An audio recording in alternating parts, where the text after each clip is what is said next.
Bonjour à vous les petits vadrouilleurs, la famille, les amis, les collègues, tout le monde, tous ceux qui regardent cette vidéo. Aujourd'hui, je vous présente notre voyage au Mexique que nous avions réalisé il y a quelques années. Il n'y a pas de vidéo parce que j'ai pas du tout pensé à prendre des vidéos à l'époque, je n'ai pris des photos, mais elles parlent d'elles-mêmes. Vous verrez, on a visité Chichen Itza, Tulum, Xela. Qu'est-ce qu'on a fait d'autre aussi? Cancun, des villes du Mexique, vous allez voir les photos. Je vous laisse avec cette petite vidéo et je vous dis à tout à l'heure.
Tulum, cette cité maya a été identifiée comme ayant eu pour nom originel Zama, ce qui signifie demain. L'archéologue Samuel Kirkland-Lothrop l'a surnommée en 1922 la cité de l'aube. Le nom viendrait du fait que la cité était à la fois associée à l'Est, qui dans la symbolique maya représente la renaissance et le solstice d'hiver. Tulum est aussi un mot maya signifiant barrière ou clôture, ce qui comprend aisément puisque la cité est entourée d'épaisses murailles protectrices, au cœur du cœur des Caraïbes.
La construction de Chichén Itzá.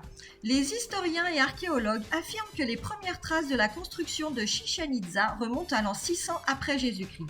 Cependant, il faut noter que la grande majorité des bâtiments que nous pouvons observer aujourd'hui ont été érigés entre le Xe et le XIe siècle par le peuple Itzá, une ethnie maya s'étant installée dans la région autour du Xe siècle.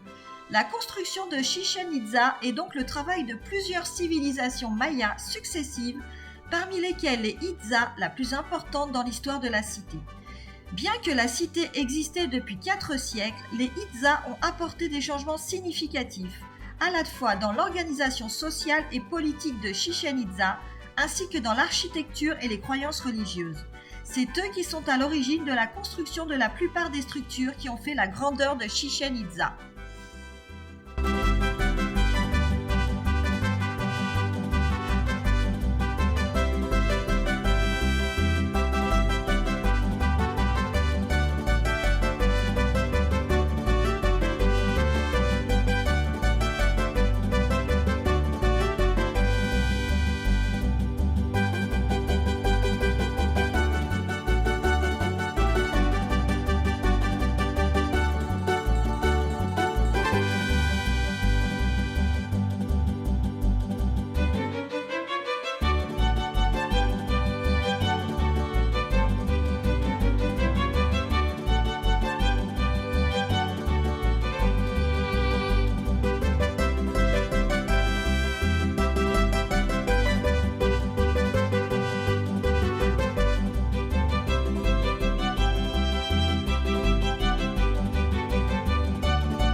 Xela ou Xcaret est un écoparc et un site archéologique maya qui offre un éventail d'attractions culturelles, d'activités aquatiques, de cénotes, de manèges et bien d'autres choses encore.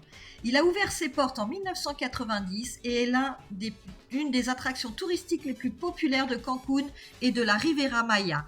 On peut nager avec les poissons. Moi, j'ai vu un petit requin me passer en dessous au moment où j'étais en train de nager. C'est assez impressionnant de voir arriver cette grosse bête sur vous, mais en fait, elle vous fait pas de mal. Elle vit sa petite vie et en fait, elle vous ignore. Voilà. J'espère que le petit commentaire vous a plu.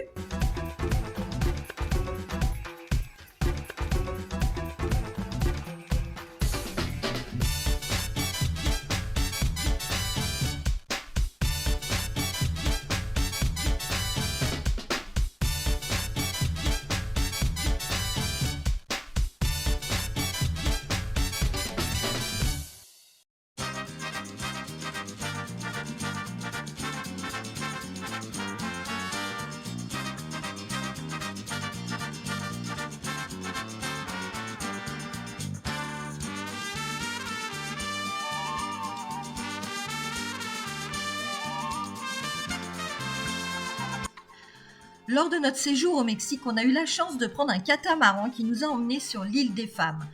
J'ai pas de signification particulière, tout ce que je peux vous dire, c'était vraiment une expérience magique.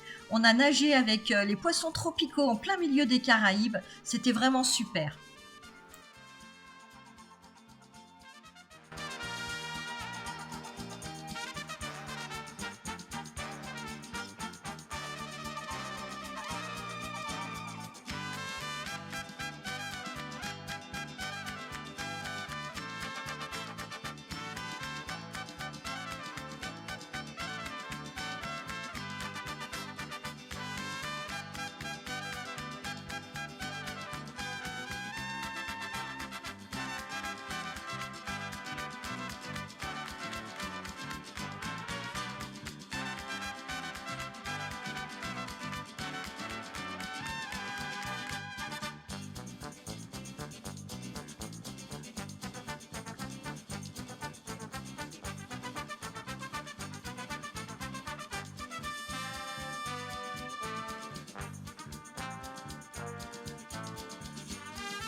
Après avoir eu la chance de visiter ce merveilleux site Chichén Itzá, nous avons eu la chance également de pouvoir déguster de bonnes spécialités mexicaines dans un délicieux restaurant aux abords du site archéologique.